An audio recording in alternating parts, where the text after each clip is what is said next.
Going to wait for Rebecca to join us. Hey Claudia, so nice to have you. There we are. Here's Rebecca. Perfect.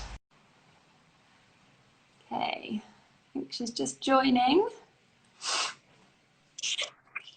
Hey Rebecca, how are you doing? I'm good, thank you. How are you? I'm so pleased that happened so seamlessly. I was having Oh, all these panics about it going wrong, so it's good to see you. it's good to see you. How are you today? I'm very good. Yes, I am. I'm working from my little co-working space, and it's nice to be out of the house. Oh, Um, no. yeah. Where are you? Are you at uni? I'm at home, but doing uni virtually at the moment. Amazing. Okay, so hi to everybody who's joining. So we have got about 20 minutes today, and this is a new opportunity for us to chat about the challenges that female solopreneurs are facing. Hi, Laura. So I'm Sophie Clyde-Smith, if you don't know me already, and I coach female solopreneurs, and I am a fellow solopreneur myself. And yeah, I set up this series because I know it's been such a difficult time for so many people across the board, but particularly women who are in business. It's a really challenging time for them uniquely, and we're all going through pretty difficult times. So this is the first episode of the new series, and I was really excited to invite Rebecca Kimberley, onto the live. And so yeah, we've got about 20 minutes. We're going to be talking about managing mental health. We will try and answer any questions that you ladies or gentlemen have as we go. But if not, there will be a Q&A at the end. So we'll try and answer them then as well. So we do have the lovely Rebecca Kimberley with us, who is a therapist and coach. And the subject of our chat today is managing mental health. And it is very much going to be targeted and geared towards female solopreneurs. Hi, Martina. So Rebecca is very passionate about taking clinical psychology beyond the therapy room and making mental health a part of everyday conversations. So I've been following you for a while, Rebecca, and I love what you're doing, and that's one of the reasons why I reached out to you. So thank you so much. Thank you. No, Yay. thank you for having me. Amazing. All right, so let's get straight in, because I want to make sure that this is super high value, and I know that everybody is very time poor. So you've been really open and honest about your own mental health journey through all of your channels, and obviously through the work that you do as well. Could you share a little bit with the audience about your own experiences and how you cope as a business owner and with all the other things that I know that you're doing? Yeah, so I was diagnosed with depression and social anxiety about 7 years ago when I was 19 at university. And I think from then I'd always been struggling with my mental health. And originally I didn't have therapy, or I had a very poor experience of it. So it was really hard. I kind of had to learn over the years how to kind of navigate the world as an individual, but also kind of struggling with depression and anxiety as well. And it's something that definitely comes up a lot when managing my business, but also because I work full time and study full time as well. There's a lot that is struggling as it is. So it's really important for me to be able to kind of be in tune with myself and how I'm feeling, and if I'm having a down day or if it's more of an onset of depression, things like that. So it's really something that I have to be on top of, that looking after myself is something that's part of being able to kind of function in everything else that I'm doing as well. Yeah, and it's, I think what's amazing as well is the line of work that you're in, that I imagine it gives you so much opportunity to be able to understand what people are going through, because you're going through it or have gone through it yourself. Definitely, yeah, having that personal experience definitely helps, because I can empathize on that level and kind of know what it feels like, not just because I read about it or study about it, but because it's something that I live through every day. Yeah, and I think that's a great opportunity for you to be able to connect really deeply with people, and that's probably why you've been able to so successfully support others. Just on the fact, if you could share quickly a little bit about the setup that you've got, because I know that you're like got university, you're doing you've got your business on the side. So how do you manage sort of all of that along with Yeah. health? Well, something I've been doing kind of on and off for the past 7 years, although my business I set up kind of at the beginning of this year, so that's like a new addition to things. But I'd say typically I'd kind of work 9 to 5 or study 9 to 5, and then I see my clients outside of that. So usually in evenings and weekends. So having a diary and kind of being aware of what's happening when is always so important. So yeah, every day will look very different, whether it's uni work or work or business work. It's always very different. Yeah. What I love is like you're the perfect example of like a modern business owner, because you've got so many different things going on. You're side hustling and you're dealing with your own mental health challenges. And I think it's such an inspiration to anybody who is going through challenges themselves and want to set up a business or who have a business, that you're proving that you can do it and you're smashing it. Yeah, that's true. Amazing. Okay, so like we said, today's topic is all focused on female solopreneurs. And how they can manage their mental health. So some of the areas that I know that my clients struggle with, and my community and myself included, you know, are anxiety, overwhelm and stress. Now I know that these three sort of separate conditions, they do have a lot of crossover, but could you sort of describe the characteristics of each of these conditions, anxiety, overwhelm and stress? Yeah, so you're right. There are such a kind of crossover with them because the symptoms are quite similar and the things that tend to trigger them off are quite similar as well. But if I were to kind of break them down, where anxiety would be, so anxiety itself is an emotion, whereas stress and overwhelm isn't really an emotion. So anxiety is the emotion that we feel. That can also be accompanied with loads of other kind of what we call cognitive symptoms, such as worrying. So there tends to be, when we're thinking about anxiety, we're worrying about a feared consequence happening in the future, and that feared consequence is something that's quite negative. So you might tend to catastrophize, like, oh, you know, what if I send that email and somebody doesn't read it very well, or what if I don't manage to do XYZ, all those kind of what ifs, those fears. Stress is more kind of a human bodily response to a perceived threat or danger, something like that. So that's something where we are, you know, going through stresses, something is happening and we are responding to that in particular. So anxiety is more of a kind of future thing, and stress is something that tends to be happening right now. And then overwhelm is kind of what you feel when you experience stress or anxiety. So it's more of a kind of perceived thing that I feel overwhelmed, like because I'm so stressed, because I'm so anxious, because of everything that's happening. But it's understandable why they all feel like they're all kind of happening at once.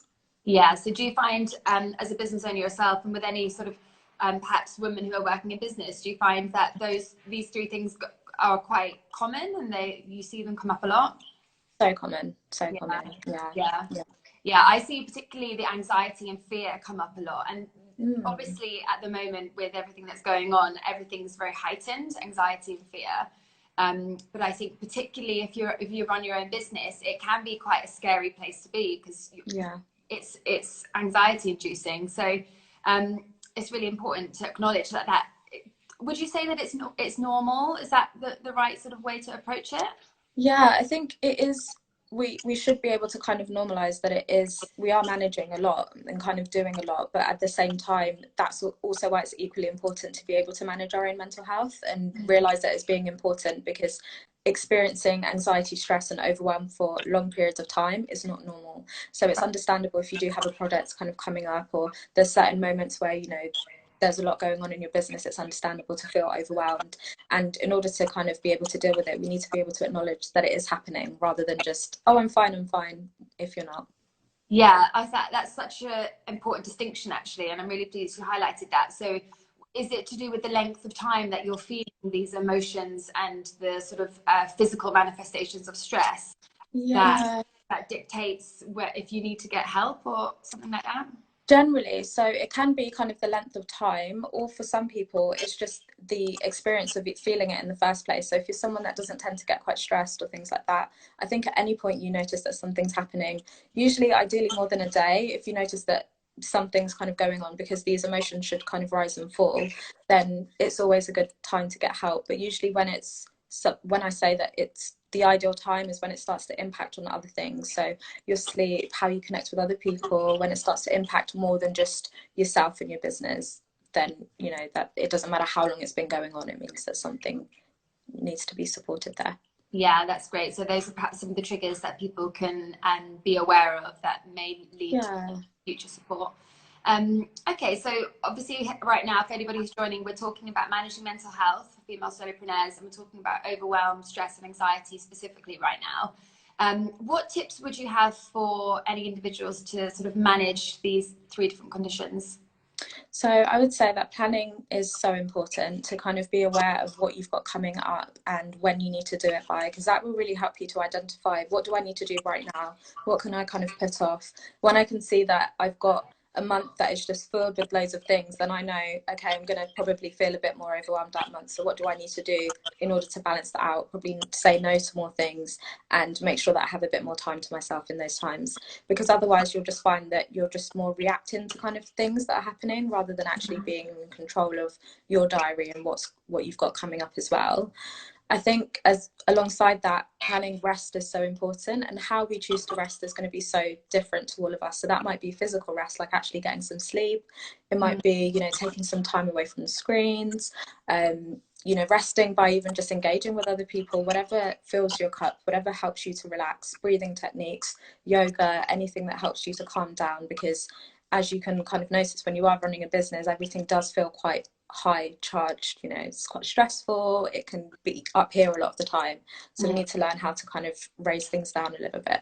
Yeah, the way I see it is, I guess there's sort of almost two different ways to approach it. There's the business as usual, everyday activities that would benefit your mental health by doing those activities, like having regular breaks and making sure that you're exercising and all of that stuff. But then there's things that you can do if perhaps there's quite an acute period of time of high stress, anxiety. Are there any specific examples that you could give if something like someone is really feeling the pressure and there's something that that could benefit them from doing in that moment?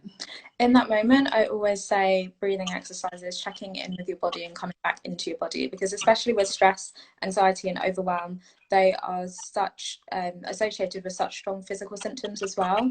So even things like when you're at your desk for a long time, or you've been kind of engaging in something a lot, you notice that your shoulders are up here and your jaws are quite tense, and you kind of got to bring it down and remind yourself all the time. And it might not even be because you are feeling stressed. It might just be your body is reacting to something before you are kind of cognitively aware that it's happening. So it's just so important to just remind yourself. And as you do that already, you just feel a bit like, oh, that feels good. So really reminding yourself and kind of coming back into your body is always a good way of being able to identify, what am I feeling right now? Well, because also it might not actually be anxiety that you're feeling. It's a lot of the symptoms of it might be there, but it might just be kind of high adrenaline that's happening because we're kind of go but we're sat down, so all of that kind of adrenaline is just sat there just milling around, like waiting for something to happen, but we're not like physically active. So getting up, shaking out, breathing exercises, helping that energy to shift. I love what you said there about how you may be feeling the physical manifestations of stress or anxiety, but you might not cognitively have made that connection. And I think we can be quite disconnected as business owners, when, especially if your business is online, you're working on your laptop all day, and you're not taking those breaks where you're actually just like taking a step back and allowing quiet and allowing yourself to understand what's going on. Exactly. Yeah. Amazing. Yeah, that's super helpful. Lots of little tips and practical tools there.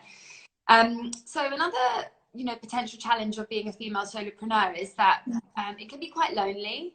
Obviously, we work on our own, and with the advent of COVID, we've not been able to go out there, meet people, spend time with perhaps friends and family we might have, but otherwise had. But also we haven't been able to, meet as many other like-minded business owners and really get stuck into that side of life.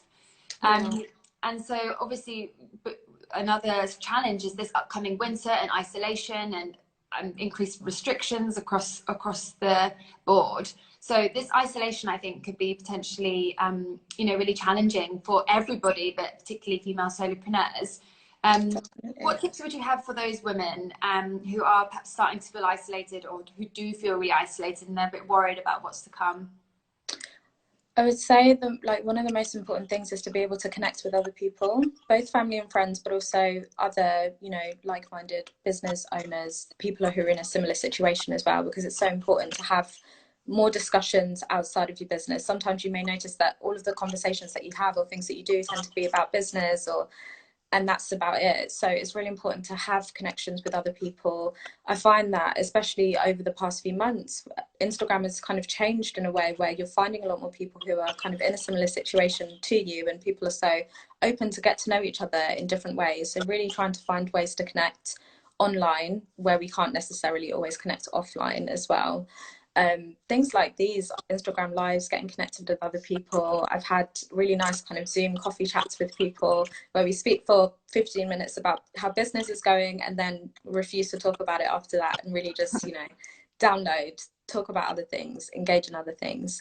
I think having a routine is really important as well. So trying as best as you can to kind of take control of your routine, things that you were doing before. If, you know, you were going to the gym before but can't do that anymore, making sure you're making time for other things that you can do, such as walks in the park, and not see it as I can't do anything at all, but really important, more so because that change might be kind of slight, whereas for people like myself who would have to physically go into work, it's felt quite drastic. So you might not notice that what you're experiencing is kind of isolation and low mood and things like that, because it might not feel as drastic as it is, but it's important to kind of be aware of it as well.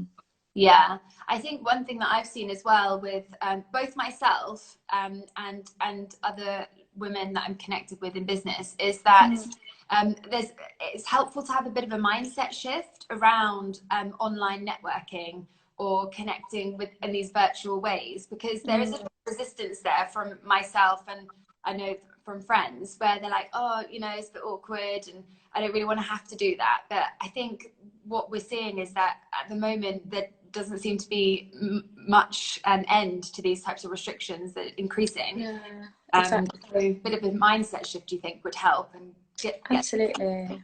Yeah, and I completely understand that. I guess it's about like making genuine connections with people as well, rather than kind of doing it for the sake of it, or attending something that you're not really that involved in, but actually really getting to know people in that kind of way can help. And that's the same for in person as well. Yeah, definitely. Oh, that's so helpful. Thank you so much, Rebecca. I wanted this to be a snappy little approach to managing mental health. So how can anybody get in touch with you? So best way to find me is on Instagram, Rebecca_Kimberley, or on my website, www.rebeccakimberley.com. Amazing. And Rebecca has very kindly shared a discount code to her services, and she has an amazing event next week. So if you navigate to my Instagram profile and just click the link in the bio and sign up to my mailing list, I'm going to share all of the details with that community. And so it'd be great for you to be able to access those.